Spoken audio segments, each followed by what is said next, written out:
Hi guys, welcome back to another video, and in this video, I'm going to be talking about the iPhone 12, and is it still good in 2022? First, let's open this thing.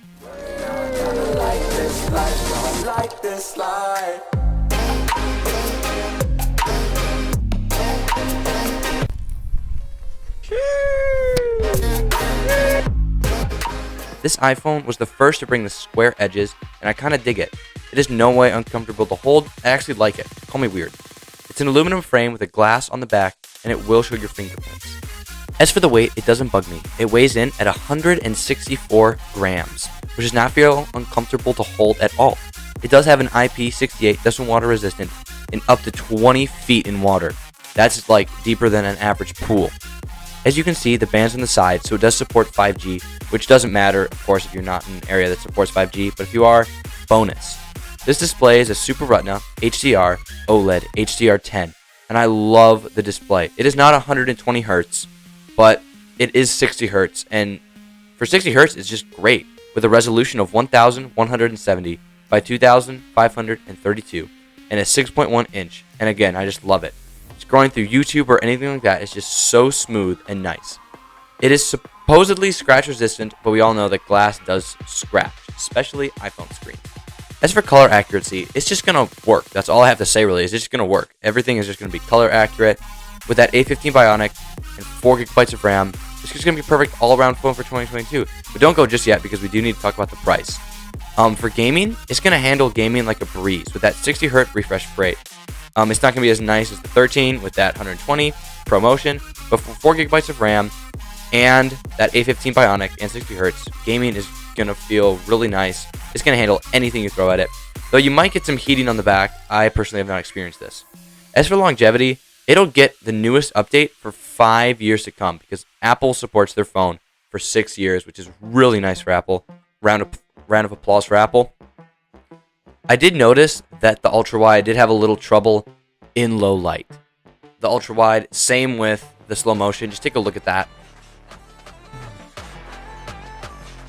The ultra-wide is an aperture of 2.4, and the standard has an aperture of 1.6. I'm just going to say I love the photos look mounted the same. The reason the 2.4 is because that it can't let in as much light as the normal. So that is going to make the normal lens a little bit better than the ultra-wide, but the ultra-wide is definitely something nice to fall on. The photos just look so premium, so crisp. Just look at the photos and look at the detail. It can shoot at 4K at 60 frames per second. And just take a look at that. And take a look at the... This is the stabilization on the iPhone 12. Take a gander. And here's the zoom. 5 times zoom. 3 times zoom on video. Here, look at the 5 times zoom. Ultra wide. I will label them. And tell me how they look in the comments. Also tell me how the mic sounds with the built-in mic right here. This is the front-facing camera on the iPhone 12. Tell me how it sounds. The selfie camera is also 12 megapixel, which I love the selfie camera because it is actually decent. It can shoot in 4K 60 frames per second, which is an aperture of 2.2, so that's a sweet spot aperture. It's just going to be terrific for FaceTime calls, Snapchat, and overall amazing selfie camera. I really don't have anything to complain about this selfie camera.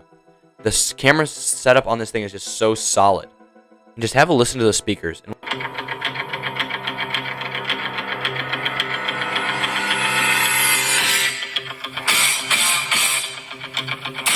while we're down there, no headphone jack. This thing does support 20 watts fast charging with a 2,850 milliamp hour battery, and it will last you 6 hours hands down. It does charge at MagSafe at 15 watts, which this phone is nice to include MagSafe because this was the very first phone to include MagSafe. It would be kind of hard to talk about this phone if we did not talk about the notch. I don't even notice it anymore. Watching videos, just look at this. Look at me. Look at me watching this video. Don't even notice it. You can barely even tell it's there. Face ID is extremely snappy. I just love the feature. The colors you can get are black, white, green, and red. Black. This is black. You can also get purple, which came out halfway through the year. It was kind of like the midway through the year thing, kind of like what they did with the green with the 13. So in conclusion, is the iPhone 12 still a good buy in 2022? For those of you who have it, I would wait to upgrade maybe to like the 15, or if you really do, or if they do something crazy with the 14.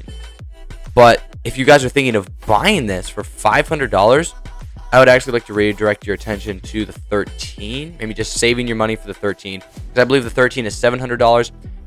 Hit me in the comments if I'm wrong, but For $700, you're just getting an overall bumped up phone in every way. But for all around usage, the 15 is going to be so solid. If you guys enjoyed this video, then hit that subscribe button. And while you're over there, definitely hit that like button. Comment down below if I missed something or suggestions on how to make my videos better. Peace out.